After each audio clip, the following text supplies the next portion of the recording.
Chegada ao Monte Sinai. Então, Cristão saiu do caminho para seguir a estrada que levava à casa do Senhor Legalidade, em busca de ajuda. Ao chegar perto do monte, porém, este pareceu-lhe demasiadamente alto, e o íngreme rochedo dava a impressão de estender-se sobre a estrada. Cristão teve medo de aventurar-se mais perto, receando que o rochedo caísse-lhe em cima. Ficou lá, sem saber o que fazer. Seu fardo agora parecia mais pesado que antes. Além disso, chispas de fogo desciam do monte, fazendo-o suar e tremer. Ele estava arrependido de haver seguido o conselho do Senhor sábio segundo o mundo. Novamente unido a Evangelista. Então ele viu o Evangelista caminhando para ele e sentiu-se envergonhado. Evangelista tinha um olhar muito severo e começou a reprová-lo. "O que está fazendo aqui, Cristão?" Cristão não sabia o que dizer. Estava mudo. Então o Evangelista indagou. "Você não é o homem que encontrei chorando fora da cidade da destruição?" Cristão: "Sim, Senhor. Devo confessar que sou eu." Evangelista: "Eu não o orientei a ir para a Portinhola?" Cristão: "Sim, irmão, você o fez." Evangelista: "E como foi que se desviou tão rapidamente? Porque agora você está bem longe do caminho." Cristão: "Bem, tão logo eu saí do pântano do desespero, encontrei alguém que me levou a crer que encontraria um cavalheiro na aldeia junto ao monte, que me removeria a carga." Evangelista: "Quem você encontrou? E que espécie de pessoa era?" Cristão: Ele parecia um homem honesto, argumentou muito comigo e, finalmente, persuadiu-me a seguir-lhe o conselho. Então vim para cá, mas quando vi este monte ameaçador, arqueado sobre a estrada e soltando fogo e fumaça, parei com medo de perecer. Evangelista: "O que o homem lhe falou?" Cristão: "Ele perguntou-me aonde estava indo, e eu lhe disse." Evangelista: "E o que disse ele então?" Cristão: "Que eu deveria lançar fora minha carga imediatamente. Respondi-lhe que o que desejava era alívio, e por isso expliquei-lhe: estou indo para uma pequena porta, onde receberei instruções de como encontrar o lugar da libertação. Então ele afirmou que me mostraria um caminho melhor, um caminho não tão cheio de dificuldades como o que você me indicara. E uma vez que eu havia caído no pântano do desespero, senti-me inclinado a ouvir-lhe os conselhos. E ele me disse: este caminho levará à casa de um cavalheiro capaz de aliviar as pessoas de suas cargas. Como percebi que não encontrara alívio no caminho em que viajava, mas sim mais aborrecimentos, acreditei nele e virei-me daquele caminho para este, achando que logo encontraria livramento. Contudo, ao chegar a este monte e ver quão perigoso seria prosseguir, parei com medo de perder a vida. Agora não sei o que fazer." Então o Evangelista propôs: "Espere só um momento, para que eu possa dar-lhe a palavra de Deus." Cristão esperou tremendo sob a carga. Advertiu-o então o Evangelista: "Vede que não rejeiteis ao que fala, porque se não escaparam aqueles que rejeitaram o que na terra os advertia, muito menos nós, se nos desviarmos daquele que é dos céus. Mas o justo viverá da fé, e se ele recuar, a minha alma não tem prazer nele." Evangelista aplicou as palavras dizendo: "Você é um homem em dificuldade."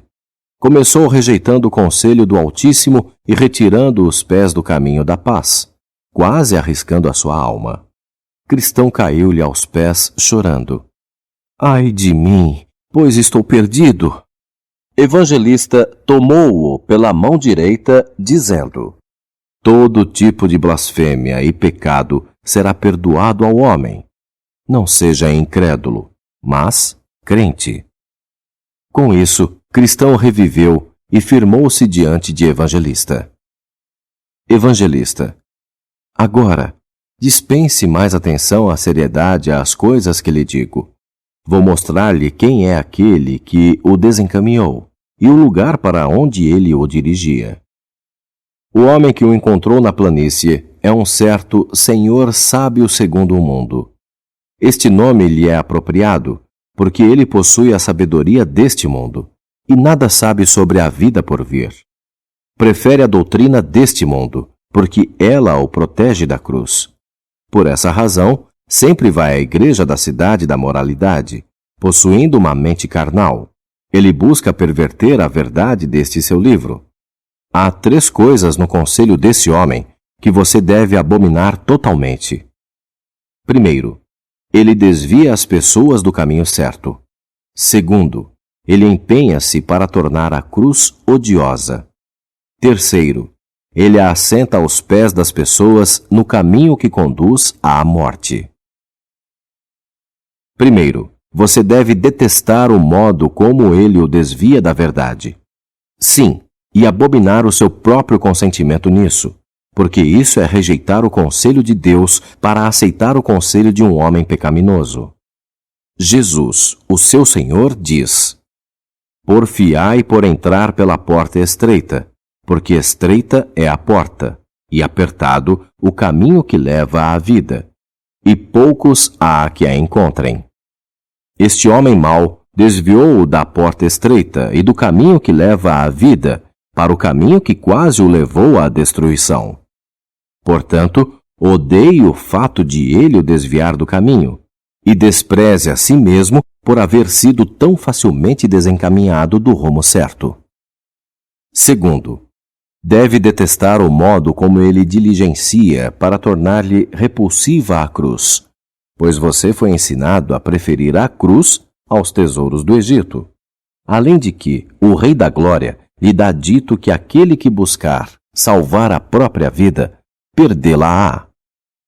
Por conseguinte, é deveras destrutivo o ensino de que o caminho certo, sem o qual não podemos ter a vida eterna, é o caminho da morte. Portanto, você deve odiar esta doutrina.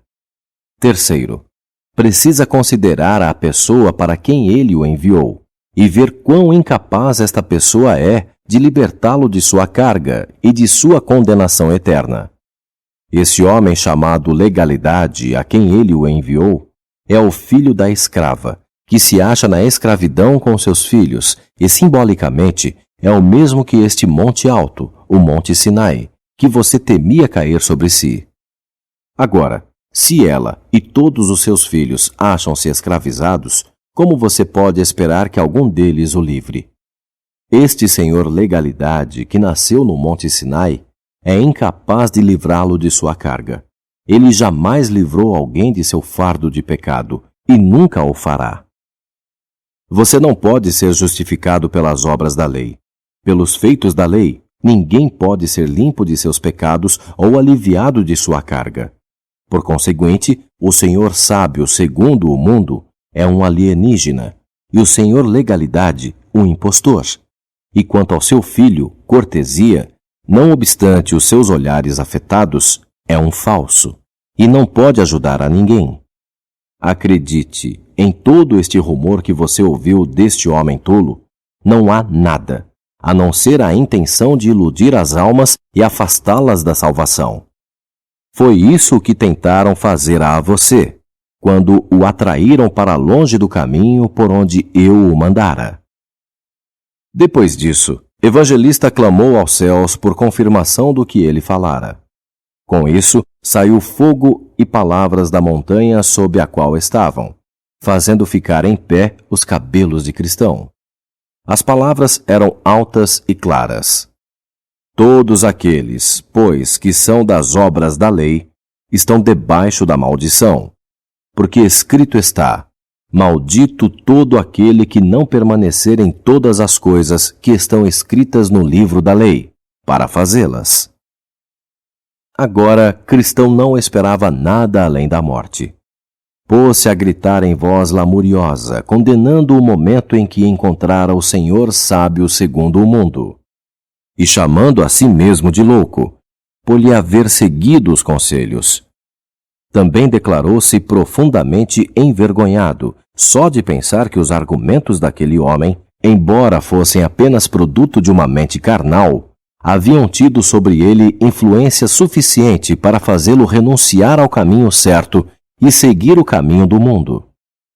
Feito isso, aplicou-se novamente nas palavras de sabedoria de Evangelista, em sua instrução espiritual e na completa devoção do Rei do Céu.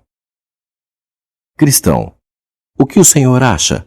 Existe alguma esperança para mim? Posso agora voltar ao ponto onde desisti e ir para a Portinhola? Ou serei abandonado por causa desses infiéis e mandado para longe da porta em desonra? Estou sinceramente arrependido de haver atentado para o conselho deste homem mundano e me afastado do caminho certo. Mas podem os meus pecados serem perdoados? Evangelista, o seu pecado é realmente grande. Envolve 2 males. Você abandonou o caminho certo e andou numa trilha proibida. Contudo, o homem na porta o receberá, porque ele tem grande misericórdia e boa vontade para com toda a humanidade. Tão somente preste atenção para não se desviar outra vez, a fim de não perecer no caminho, quando em breve se inflamar a sua ira.